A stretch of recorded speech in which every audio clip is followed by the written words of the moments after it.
네, 김기현 울산시장 하명 수사 의혹의 줄기를 타고 올라가다 보면 3년 전 울산에서 있었던 이른바 고래고기 환부 사건이 등장합니다. 네, 검찰은 최근에 보도자료까지 배포해서 이 불법 포획한 혐의로 압수한 고래고기를 업자에게 돌려준 이 과거 판단에는 아무 문제가 없다고 해명했는데요. 네, 취재진이 검찰의 해명을 검증해봤습니다. 한동호 기자와 함께 이야기 나눠보겠습니다. 안녕하십니까? 안녕하세요.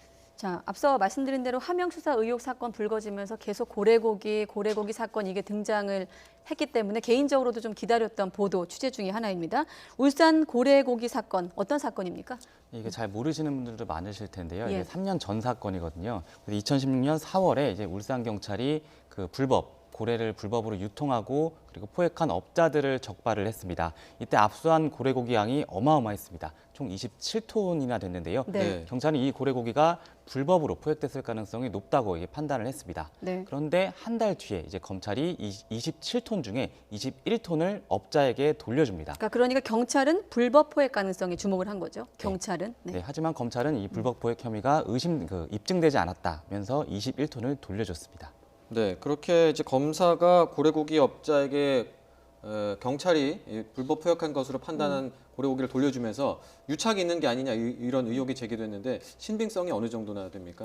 네, 현재로서는 사실로 입증된 게 없기 때문에 저희가 좀 단언하기는 좀 어려운 상황인데요. 네. 팩트만 좀 말씀을 드리면은 이 고래 불법 포획 업자의 변호사가 이 울산지검 출신 검사였던 거는 맞습니다. 네. 그리고 울산지검에서 과거 고래고기를 수사했던 검사였기도 하고요. 그래서 시민단체는 이 직권남용 혐의로 이 해당 검사를 고발하기도 했습니다. 하지만 이 검찰은 이 전관예우 의혹을 전면 부인하고 있습니다. 해당 변호사가 울산지검에 근무한 거는 맞긴 맞지만 이거는 2011년 2월부터 2년 동안이었다. 그래서 울산 고래고기 사건과는 3년 이상 시차가 난다라고 해명을 하고 네. 있습니다. 네, 그러니까 큰 틀에서 보면 유착 의혹이 있느냐 없느냐가 있을 거고 또 좁혀 들어가면 과연 고래가 DNA 검사와 관련해서 이제 불법이냐 아니냐 이 부분 아니겠습니까? 일단은 고래고기 DNA 검사 사실상 법적으로는 무의미하다는 취지였다고요. 네, 맞습니다. 지금 저희가 우리나라에서 고래를 잡게 되면은 네. 이 고래에 대한 DNA를 이 고래 연구센터라는 곳이 있습니다. 예. 해수부 산하 기관인데요. 이 DNA를 다 그쪽으로 보내게 됩니다. 네. 근데 이 DNA가 전체 100마리를 잡으면은 100마리 DNA를 다 보내는 게 아니라 네. 그중에 63%에 불과하다라는 게 이제 검찰의 해명입니다. 그래서 이거를 믿을 수 없다라는 취지로 이렇게 해명을 했는데 이게 실제로 믿을 수 없는 건지 저희가 좀 검증을 해봤습니다. 네. 그래서 최근 10년 동안 이 고래 불법 포획 주요 판결을 분석을 했는데요. 여러 재판에서 이 DNA 자료는 증거로 제출됐습니다. 법원은 이를 근거로 징역이나 벌금형을 선고를 했습니다. DNA 정보가 피의자 진술, 사건 정황 등과 함께 고래고기의 불법성을 판단할 핵심 증거였던 거죠. 특히 이 검찰이 얘기했던 63%는 이 전체 고래고기 데이터고요. 이번에 문제가 된 건 사실 밍크 고래거든요. 네. 근데 밍크 고래의 수치는 75%입니다. 훨씬 더 신뢰도가 높은 수치가 있었는데 DNA 확보율을 말하는 거죠? 네, 그렇습니다. 센터의 DNA 확보율을 말씀드린 건데요. 네, 훨씬 더 이게 75%라는 데이터 확보율이 있는데 전체 고기에 대한 낮은 수치로 이게 검찰은 해명을 하고 있는 거죠. 예. 시민단체의 말 한번 들어보겠습니다.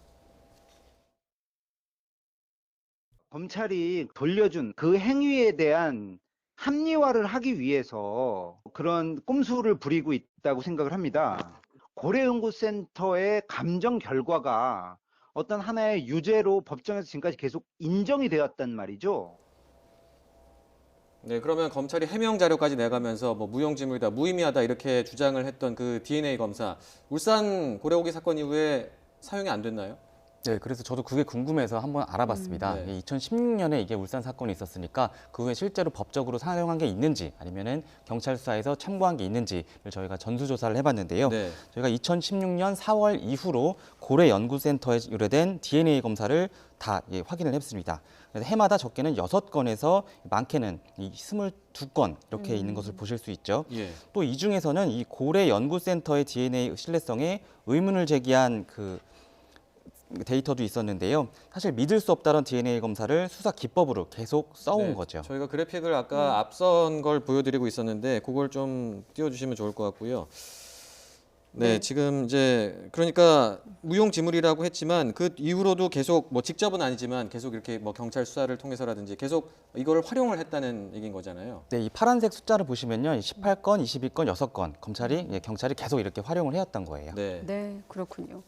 자, 이 부분은 어떤 직접적인 연관성보다는 정황적 어떤 근거가 될 것 같은데 자, 돌려준 고래고기 가격도 문제가 됐습니다. 경찰은 시가 30억 원이라고 봤고 검찰은 4억 원이라고 했는데 차이가 크긴 하네요. 네, 근데 사실 둘 다 일리가 있는 말이에요. 사실 경찰이 얘기한 건 시가고 검찰이 얘기한 건 도매가거든요. 네. 그래서 사실 이게 고래고기 값은 또 신선도 그리고 언제 잡았느냐 뭐 이런 것들에 따라서 또 천차만별이기도 한데요. 네. 이 경찰은 2016년 6월 수협에서 판매된 1kg에 그 2만 원을 근거로 총 4억 7천만 원을 했는데 저희가 그래서 2016년 한 해 동안 울산 수협에서 판매된 중도매 가격을 전수조사를 해봤습니다. 예. 그래서 한마디로 검찰 말대로 최저는 1kg에 2만 원이었지만은 최고가는 7만 2천 원이었습니다.